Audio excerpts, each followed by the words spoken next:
తినడం కూడా ఓ పండగే. మొరాకో మరి మాకో? పూర్తి వివరాలకు చదవండి రేపటి సాక్షి దినపత్రిక. ఉత్తరాంధ్ర వైపు దూసుకొస్తున్న అల్పపీడనం రేపు తీవ్ర అల్పపీడనంగా బలపడి విశాఖ తీరాన్ని తాకే అవకాశం ఉందని విశాఖ వాతావరణ శాఖ అధికారులు చెబుతున్నారు.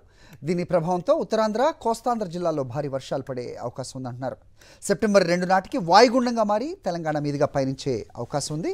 తీరం వెంబడి గంటకు 45 నుంచి 55 కిలోమీటర్ల వేగంతో గాలులు వీస్తాయని మత్స్యకారులు వేటకు వెళ్లవద్దని అధికారులు హెచ్చరిస్తున్నారు.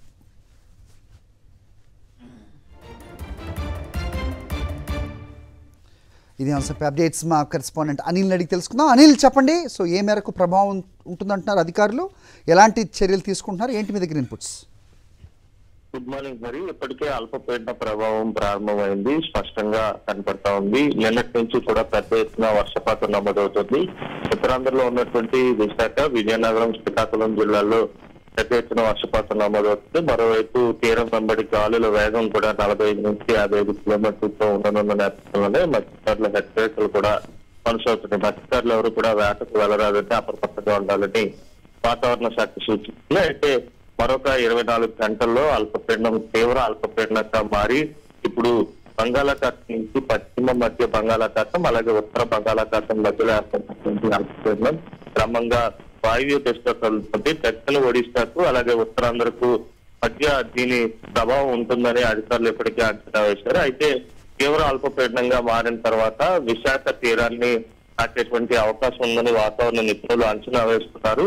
అందుకు అనుగుణంగా ఇప్పటికే హెచ్చరికలు కూడా జారీ చేయడం జరిగింది. ఇప్పుడు కోస్తా జిల్లాలతో పాటు ఉభయ గోదావరి, ఉత్తరాంధ్ర జిల్లాల్లో 1-2 చోట్ల భారీ నుంచి అతి భారీ వర్షాలు కూడా ఉండే అవకాశం ఉంటుందని, చాలా చోట్ల మోస్తరు నుంచి భారీ వర్షాలు కురిసే అవకాశం ఉందని వాతావరణ శాఖ అధికారులు అంచనా వేస్తున్నారు. అయితే తీరాన్ని దాటిన తర్వాత కూడా దీని ప్రభావం స్పష్టంగా ఉంటుందని, తీరాన్ని దాటిన తర్వాత వాయుగుణంగా బలపడి సెప్టెంబర్ 2వ తేదీ వరకు స్పష్టంగా దీని ప్రభావం ఉభయ రాష్ట్రాలపై ఉంటుందని, 2 రాష్ట్రాల్లో కూడా ఈ అల్పపీడనం ప్రభావంతో పూర్తిగా వర్షపాతం నమోదవుతుందని అధికారులు అంచనా వేస్తున్నటువంటి పరిస్థితి. మరోవైపు చూసినట్లయితే కనుక రాయలసీమలో కూడా తేలికపాటి నుంచి మోస్తరు వర్షాలు ఉంటాయని చెప్పి అధికారులు అంచనా వేస్తున్నారు. అయితే అల్పపీడనం యొక్క గమనాన్ని అప్పటికప్పుడు అధికారులు అంచనా వేస్తూ హెచ్చరికలు జారీ చేస్తున్నారు. ఇప్పటికే అధికార యంత్రాంగాన్ని కూడా అలర్ట్ చేశారు.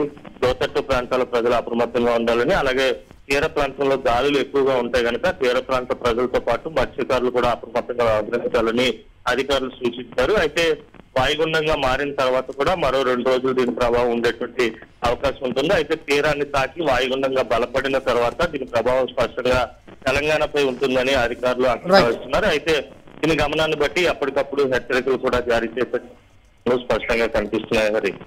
All right, okay.